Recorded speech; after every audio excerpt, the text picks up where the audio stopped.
Ken Laird in for Greg, just a couple hours. You are stuck with the bland manager. It's Greg's fault. Also, if these teams don't win a title, Bruins or Celtics, Greg's contract is revoked. I got a clause in there. So he's in the last year of his deal, potentially. We talked about it Saturday briefly, Ken, where you look at what was on the line when the Bruins played the Blues in the Cup final in 19. You would have had the Patriots, the Red Sox, and the Bruins all win, and you were one win at home in Game 7 away from having those three consecutively win championships. And since then, who do we blame for that? Like, that one kind of just gets lost in a lump of, I don't know. Marchand had a bad line change. Yeah. They lost in a blowout in Game 7. You know, Chara did his best to come back. He had all that momentum. Tuukka played hurt. Yeah, it wasn't really Tuukka's fault. No, it wasn't Tuukka's fault.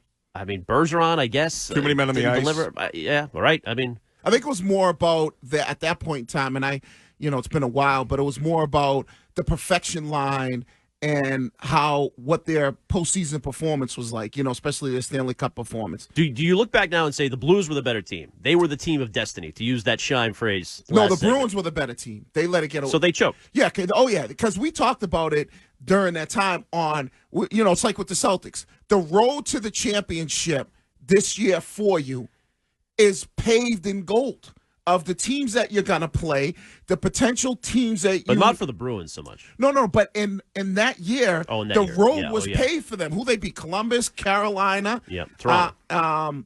Then they beat Toronto round one. Toronto? And then Columbus, I think. Right, and wasn't Carolina in there as well? Yeah, that was the Eastern Finals. Yeah, and then they had St. Louis. Hey, remember, St. Louis, at the end of the year, they weren't even in the playoffs. They had to sneak in as an 8 seed. Yeah, fired the coach. Yeah. But had a magical song. Where's the Bruins' magical song? Where's their Gloria? We don't have that yet. Get that going, Curtis. I'm putting one together. Sweet Caroline. If I had $1 million? No, please stop with the Sweet Caroline. But the Bruins, for whatever reason, don't have the real sort of lasting residue of specific losses. Like, they were up 3 games tonight against the Flyers. Who do you blame? They were up 3-1 last year. Who do you blame? I mean, it's just sort of the organizational suck. Well, last year Montgomery gets blamed. Right. He gets the bulk of the blame. And the Flyers, it wasn't. I think Linus gets a bulk of the blame for not. Well, he's asking playing out. hurt. He should. Well, you don't think the coach knew? If he says he could play, he'd play. And you're talking about the Flyers series from back in the day, way back when. Yeah, wasn't that when? Didn't we blame Tuukka for that? I guess, but there isn't like this Bucky Dent or a Buckner or a Grady Little specific, like there is with the Patriots. Right. It's Welker's drop. I think most of or Belichick benching Butler. And I'd hate to say it, but I think a lot of the Bruins' blame was Tuukka couldn't get it done. Or there was always something with Tuukka. Like, his name was always thrown out there. When you look at the Bruins not being able to win that second championship, the blame of the big three was Ray Allen, Paul Pierce. It was the Kevin Garnett getting hurt that one year and him having the bad knee. Doc saying this starting five has never lost a series. So I would say when you look at the Bruins and some of the blame, a large portion of it, for whatever reason, always falls in the lap of Tuukka. We don't really throw it in the lap of Bergeron because we love him. Yep. People love him. Don't ask him about it. You don't really throw it in the lap of Marchand because the way he came up. Big Z never really got criticized. It always was in the lap of Tuukka. Yeah, last year was a little bit of Krejci. But in general, the Bruins. But this year they have it all. You see it. Well, of course. Other than the song. The Bruins, the way Swayman's playing. Yep. After the first goal last night, I thought Panthers in 5. Really? After it was 1-0. Oh, I thought even Bobrovsky looked amazing early. He did, but he had a couple bad plays where he was handling the puck. And the Bruins, and Pasta, get to Courtney's credit, she was right. Pasta came out with a little bit more of I'm shooting. But he missed, but he didn't bury it. I was that's going to come back and bite him. But early, you could see he was more of an offensive mindset where I'm just going to throw pucks to the net. And Curtis is right.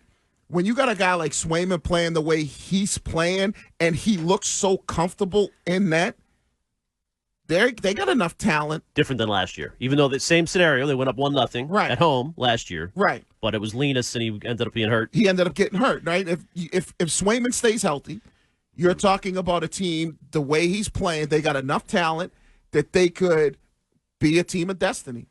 And I also think it's different than the Tim Thomas year where while the core was younger, you know, the Bergerons, the Marchand was a rookie, I think, in 2011. So that's there. But Swayman's 25. Right. So you have your goalie now for 10 years if everything works out. You would think.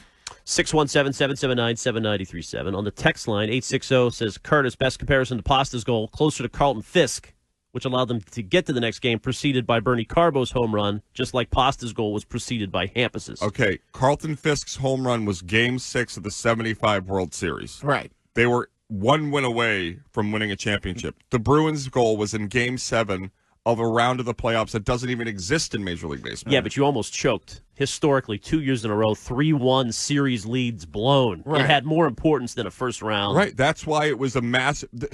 The Red Sox losing after losing in Game 7, getting swept the next year after the offseason they had, the Nomar trade, the Schilling I know trade. what you're saying. Like, everything was on the line when Dave Roberts took off for second. When you think about the World Series, you don't say the Big Papi bloop single. Right, in Game 5. You say the reason that series changed and they won a World Series was because of the Dave Roberts stealing second base. But you're the one who's comparing it, right? You're saying Pasternak's goal is like the Roberts steal. Yeah, right. And I get that. Even though it's a first-round series. I don't know what we keep saying that for. Yes, because the Red Sox didn't beat the Yankees in Game 4, correct? Right. They won in Game 7. Okay. So you had to have bloody sock in Game 6. You had to have Derek Lowe. You had to have the Damon Grand Slam. There was a lot of things that had to occur yet before they even got to the World Series. And if the Bruins win the Stanley Cup, everybody's going to go, you're lucky you got that goal from Pasta in Game 7. That was the play that ultimately gave them the that they needed to end up where they ended up. When they do the Bruins DVD, should they win, or whatever they call it now that it's on a DVD, when they do the Bruins film. Yeah, don't step on the B, I believe it's called. When they get this all done, the first thing you're going to hear is Monty saying, Marchand's shown up. We need our best players to play well, and Pasta needs to step up. Right. Then it will go immediately to overtime with the Pasta goal. And that, just like 4 days in October, all the faith-rewarded stuff that they did with the Red Sox, This it is begins dangerous. with Robert This is Steele. dangerous. You're sucking me in. They've won 5 games, 5 of 16, and we're already planning the championship DVD. But I'm here for it. What's a more consequential play in Boston sports recently than that goal by Pasta? Recently? Rafael had a big homer this weekend. This is what I deal with. Let's take some calls. Let's go to Ryan in Rhode Island. Hello, Ryan. Ryan, do you believe? Good morning, guys. Obviously, I think the biggest thing is we can't compare the goalies we have now to Thomas. He was a different goalie. He would be slash people in the back, punching them in the head. He was just built different. He was a dog. So that's why I think it worked for him to be the only goalie. I think now the goalies, they feed off each other very well. Every time Swayman had a good game, Omar wanted to have a good game after that. Oh, stop, please. But work also. They're done with the goalie rotation. It's done. They're not. You guys played it, and they said it last hour. Shine played you the clip. Montgomery considered Omar last night. I don't like that. I said when he played that, I don't like that because he's still not 100% confident where it should be. When that question's asked, we just say, hey, listen, we're riding with Swayman. He's playing out of it, lights out. We know Linus could do a good job, but he even said in that thing, Swayman's the hot goalie. He so did just at the say end. it. But Who's starting Game 2? Here's the clip. Oh, that's not a question. Well, we talked about it, as a staff, and, because of the emotional high of Game 7 and the travel, we contemplated, going with Omar because we have so much confidence in him too. But when a guy is playing that well, it's like, don't outsmart yourself. Right. That's a good line. That's funny. But if they lose Game 2, he's going to consider Allmark Game 3. Right. The conversation is if this continues, you're not going to see Allmark. If this continues. Right. But they're not going to win in 4. They'll lose a game. Right, but even if they lose a game, like they lost to the Leafs, 2-1 or even 3-2, and Swayman plays good. Yep. What are you considering? Well, I'm not, but he is. Right, and but he answered at the end. He has to say that because he's being delicate around Linus, who remains on the roster. He can't say we didn't even think about it. I don't know. It's so fresh in their mind that the rotation was a thing.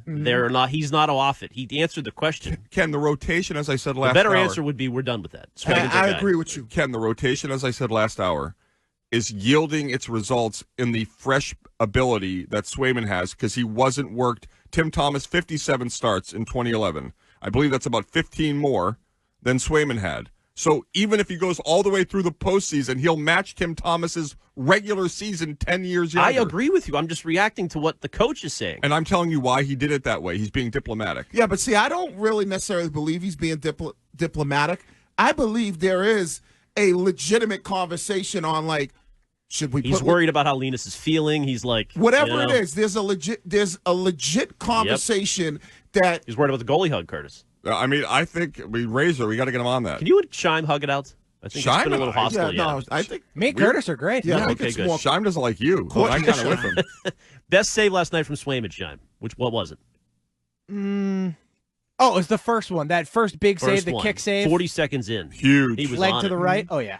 All right, we're loaded. Do you believe in the Bruins? 617-779-7937. God, we're late. Greg and Courtney are off to Bermuda. They'll be back tomorrow. Ken and Curtis with Wiggy and